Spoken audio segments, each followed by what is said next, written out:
Well, welcome back to the channel, and as you can see, the Land Rover's returned. It went away for a sort of a mini restoration, and one of the issues was that the chassis and the sort of the back part of the Land Rover was starting to rust away, which is always the problem with some of the classic vehicles, and especially with things like the Massey Ferguson 135, which we've also got on the farm. That is, a real collector's piece. That's become a classic tractor, and just like the classic tractor, this Defender, in a funny sort of way, is becoming a little bit of a classic.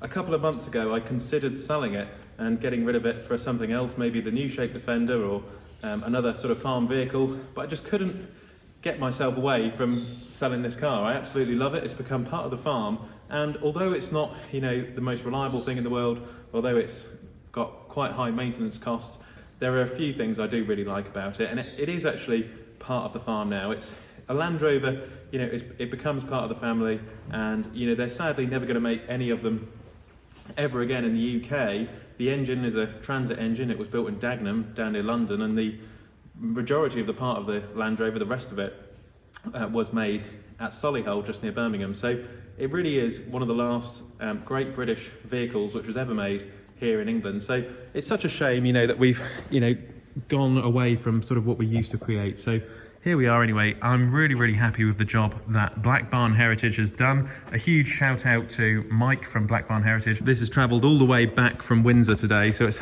been on a long, long journey. It did have a little brief wash off at lunchtime, but later on tomorrow or over the weekend on Sunday, it will have a little bit of a detail and it will be put away for winter. So this is a vehicle which I won't be using as much, and I'm going to try, if I can, to look after it a little bit.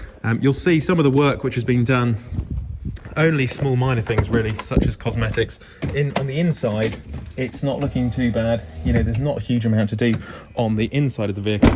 However, if we go to the back, Black Barn Heritage has completely sorted out the issues with the chassis. So all of this, if you remember, I'll put a cut scene in now.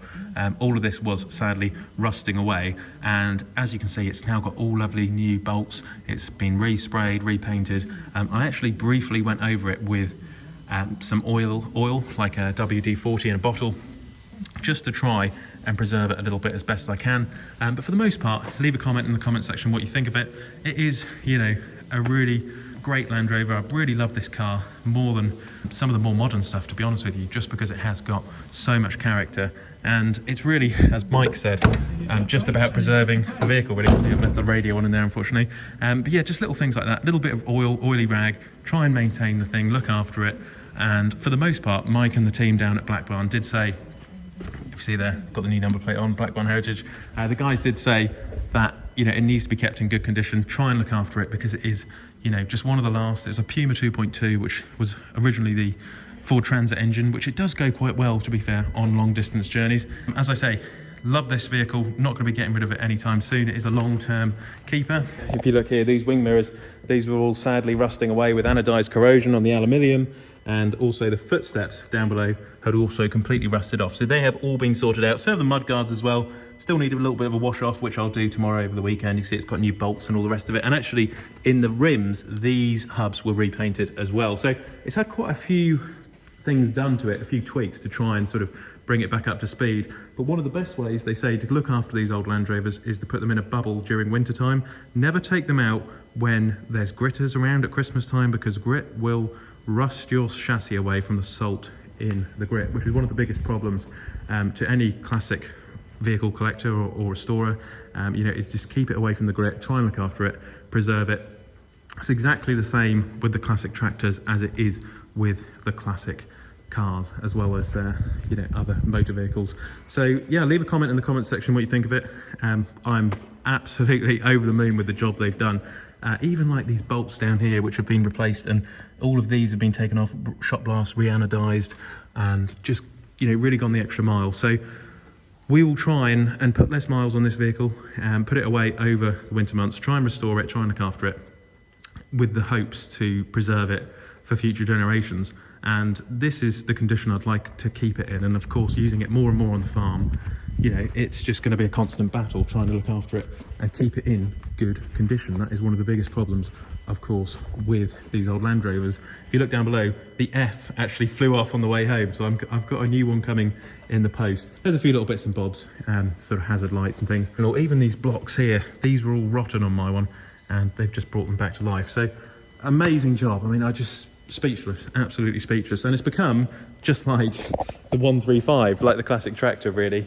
And I never would have thought that would have happened to a farm vehicle, but it has. So yeah, this will go in a bubble, I'm hoping. I've got 2 bubbles coming, one for the 135 and one for this, and it will dehumidify the air, take the air away, the damp, and then in the winter months, they'll be put away for a long period of time until spring and summer.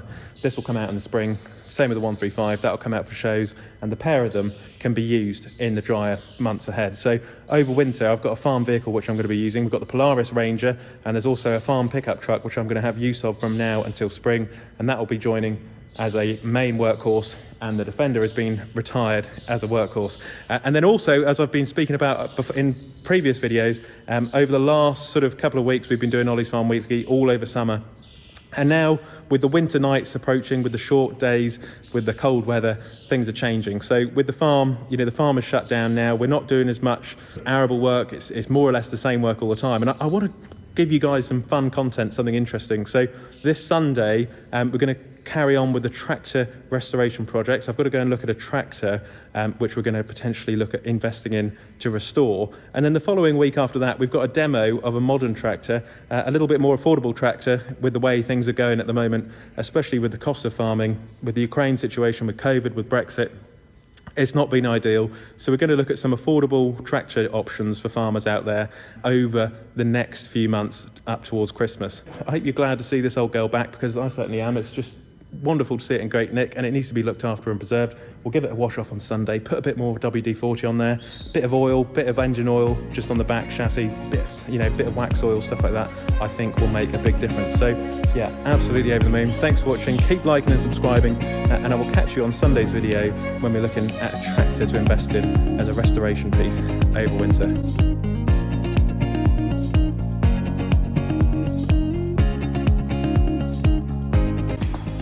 Click here to subscribe to the channel, and click here to watch another Olly's Farm video.